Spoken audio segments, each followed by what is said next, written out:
بسم اللہ الرحمن الرحیم۔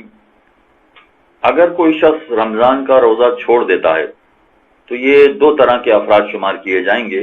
ایک وہ کہ جو جان بوجھ کر روزہ چھوڑ رہا ہے، یعنی مکمل طور پر روزہ رکھ سکتا تھا مگر جان بوجھ کر روزہ نہیں رکھ رہا یا توڑ دیتا ہے اپنا روزہ۔ دوسرا وہ فرد ہے کہ جو روزہ نہیں رکھ سکتا اس لیے روزہ نہیں رکھ رہا۔ تو اگر کوئی شخص روزہ رکھ سکتا ہو اس کے باوجود جان بوجھ کر روزہ نہ رکھے یا روزہ رکھے اور روزہ توڑ دے تو پھر اسے اس روزے کی قضا تو کرنی ہی ہوتی ہے، مگر اس کے ساتھ ساتھ اسے ایک روزے کے بدلے 60 روزے الگ سے رکھنے پڑتے ہیں، جس میں 31 روزے پے در پے ہوتے ہیں اور باقی روزے وہ وقفے وقفے سے بھی رکھ سکتا ہے۔ یا تو ایک روزے کے بدلے میں 60 روزے اس کو رکھنا پڑیں گے یا 60 غریب افراد کو کھانا دینا پڑے گا، آٹا دینا پڑے گا، اور یہ 60 الگ الگ افراد ہونے چاہیے۔ اسے کہا جاتا ہے کفارہ۔ اگر جان بوجھ کر کوئی شخص روزہ چھوڑ دے یا توڑ دے تو اس کے ہر روزے کا اس کو کفارہ دینا پڑتا ہے۔ اگر فرض کیجئے کہ کسی نے پورا ماہ رمضان روزہ نہیں رکھا اور جان بوجھ کے روزہ نہیں رکھا تو ایک طرح سے 30 روزوں کا کفارہ 1800 روزے اس کو رکھنے پڑ جائیں گے یا پھر 1800 افراد کو کھانا دینا پڑ جائے گا۔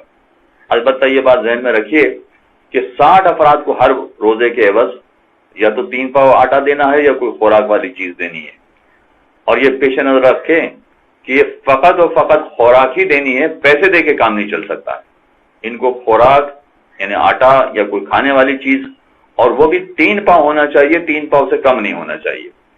یہ 60 الگ الگ افراد کو اس طرح سے کفارے کے طور پر ادائیگی کرنا پڑے گی۔ لیکن اگر فرض کیجئے کہ کوئی شخص ماہ رمضان میں بیمار ہے یا کسی مجبوری کی وجہ سے روزہ نہیں رکھ پایا ہے اور اس پر فدیے کی ادائیگی آ گئی ہے، تو فدیے کا مطلب یہ ہوتا ہے کہ ایک روزے کے بدلے میں فقط کسی ایک غریب آدمی کو آٹا یا خوراک والی کوئی چیز اس کو دینی ہے۔ اسے کہا جاتا ہے فدیے کی ادائیگی، اور فدیے کی ادائیگی میں فقط ایک ہی افراد کو دینا ہوتا ہے، اور ایک فرد کو دینے کا مطلب یہ ہوا کہ اگر کوئی شخص کسی مجبوری کی وجہ سے پورا مہینہ روزہ نہیں رکھ سکا اور پورے مہینے کا فدیہ اس پر آ گیا، تب بھی اس کو 30 الگ الگ افراد ڈھونڈنے کی ضرورت نہیں ہے۔ فقط ایک ہی شخص کو پورے 30 روزوں کا فدیہ ادا کرنا چاہے تو ادا کر سکتا ہے۔ اور اس میں بھی یہی بات ہے کہ آٹا یا خوراک والی چیز ہی دینا پڑے گی، پیسے دے کے کام نہیں چل سکتا۔ نہ پیسے کفارے میں کام آ سکتے ہیں، نہ پیسے فدیے میں کام آ سکتے ہیں۔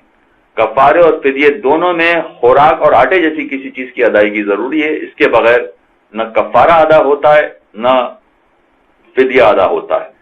کفارہ اور فدیہ دونوں ادا کرنے میں کچھ شرائط ہیں۔ پہلی شرط یہ ہے کہ وہ شیعہ اثنا شری ہونا چاہیے، اور دوسری شرط یہ ہے کہ وہ بے نمازی نہ ہو، اور تیسری شرط یہ ہے کہ وہ علی الاعلان گناہ کرنے والا نہ ہو۔